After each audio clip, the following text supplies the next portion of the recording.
Hello, good afternoon everyone. I'm Israeli Government Spokesman Eylon Levy. This is day 82 of the October 7th war. We'll start with the latest figures. Since Hamas declared war on Israel on October 7th, over 13,000 rockets have been fired at Israel. Of those, more than 2,000 have misfired and landed back inside the Gaza Strip, causing untold damage to people and infrastructure there. IDF fatalities since the start of the October 7 massacre stand at 498. That's up by 6 since yesterday's update. The whole nation mourns the deaths of Staff Sergeant Ephraim Yahman, Staff Sergeant Itai Buton, Lieutenant Yaron Eliezer Chittis, Major Shai Shamriz, Master Sergeant Reserves Nitai Meisels, and Major Reserves Aryeh Ryan. An update on the hostage crisis. Time is running out for the 129 hostages in the Hamas terror dungeons since 10/7. In fact, time has already run out for the 22 of them Hamas has already murdered and is holding their bodies hostage. We continue to hear horrific testimonies from survivors, including of the enduring child abuse, both physical and psychological, that Hamas used against our children. Just yesterday, we revealed that Hamas had used the Indonesian hospital for the October 7th massacre, with troops finding a hostage's car on the grounds of the hospital with the bloodstains of another hostage. The Red Cross must do more to secure access to those vulnerable hostages who have been buried alive in the terror dungeons. We remain committed to our pledge. There will be no one left behind, and none of us are free until all of them are free. As we intensify efforts to protect civilians in Gaza, the State of Israel categorically rejects allegations by Hamas complicit UN official Paula Gaviria-Bentakor, the special rapporteur on the human rights of IDPs, that Israel is somehow working to expel the civilian population of Gaza. Since before the ground offensive, Israel has designated the Al-Mawasi area as a humanitarian zone and urged Gazan civilians to evacuate there temporarily for their safety. We want civilians to be protected in areas where Hamas is not already using them as human shields by hiding under their homes, schools, mosques, hospitals, and UN facilities. And Hamas has done all of this under the noses of UN officials like Ms. Gaviria-Bentakor, who are covering up for Hamas by falsely claiming that Israel is targeting hospitals, schools and shelters without credible evidence that Hamas has exploited them for military purposes, and they do that just to avoid admitting that Hamas built a huge terror infrastructure right under their facilities. It is horrific that UN agencies have endangered civilians in Gaza by funneling them into Hamas strongholds instead of facilitating their safe evacuation to the humanitarian zone.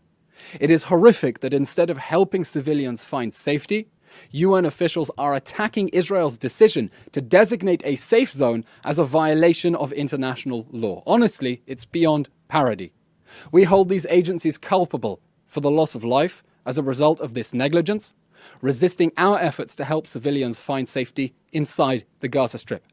And it's horrific that UN agencies cannot bring themselves to condemn Hamas for shooting rockets at Israeli communities from out of the humanitarian zone. Civilians must be protected. They must be protected from Hamas. Ironically, the only people encouraging the mass displacement of Gazans right now are those who falsely label most of them refugees and indulge their dreams of relocating into sovereign Israeli territory through violent struggle instead of living in peace alongside us. We will not tolerate UN officials deflecting blame onto Israel to cover up the fact that they are covering up for Hamas. And we repeat our demand for global accountability, because when global institutions are hijacked in this way, these Hamas-complicit officials let the whole world down. An update on the humanitarian aid deliveries to Gaza. As the UN appoints a new humanitarian aid facilitator, we wish to remind Mrs. Karg that Israel has excess capacity to inspect aid trucks for possible Hamas weapon smuggling and places zero restrictions on the delivery of humanitarian necessities into Gaza. We remind her and her team that UN agencies are currently struggling to distribute aid at the pace that Israel is inspecting it.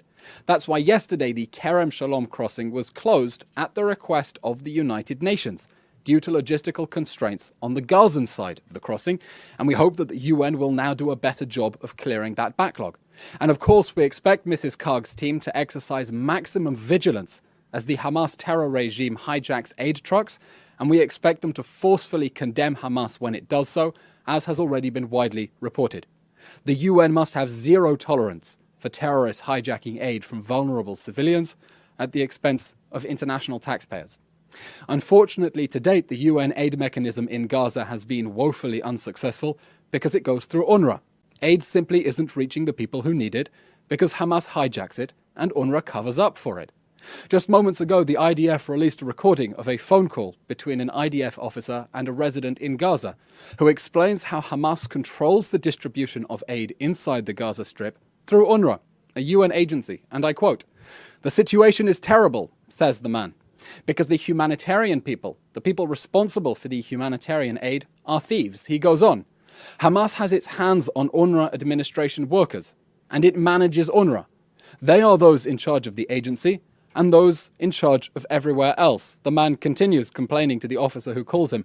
"Those in charge of the departments or the regional headquarters of the agency are Hamas operatives themselves."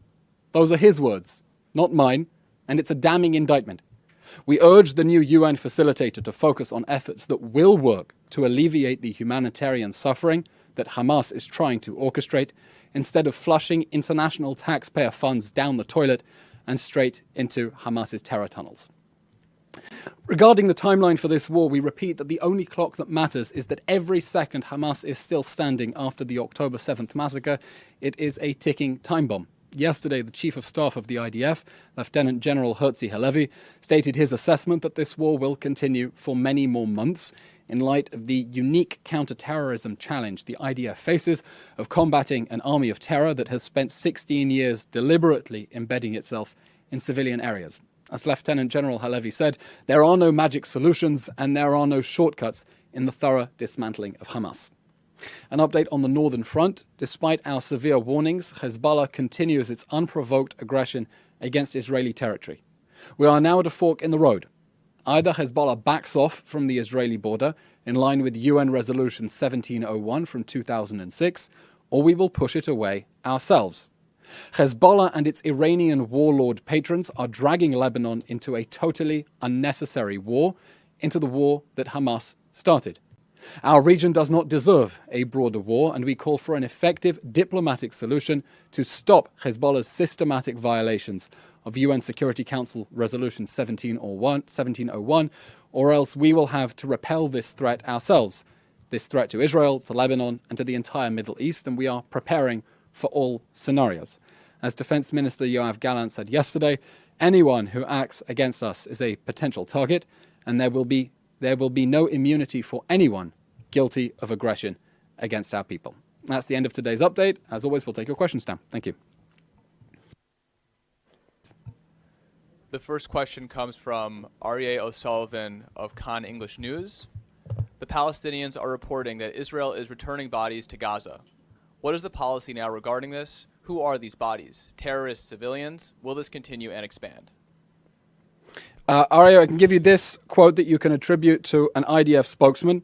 During the war, bodies have been transported to Israel for an identification procedure as part of our effort to locate the hostages and the missing persons.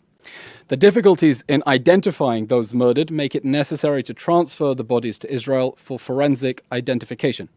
The process of examining the bodies coming from the Gaza Strip is a routine analysis that complies with internationally accepted forensic standards, ruling out their identification as Israeli hostages abducted on October 7th. Israel is careful to respect the integrity of the personal bodies of the dead. You can attribute that to an IDF spokesperson. The next question is from Joel Pollack of Breitbart News. Does Israel wish to see UNRWA removed or dismantled from Gaza and other areas?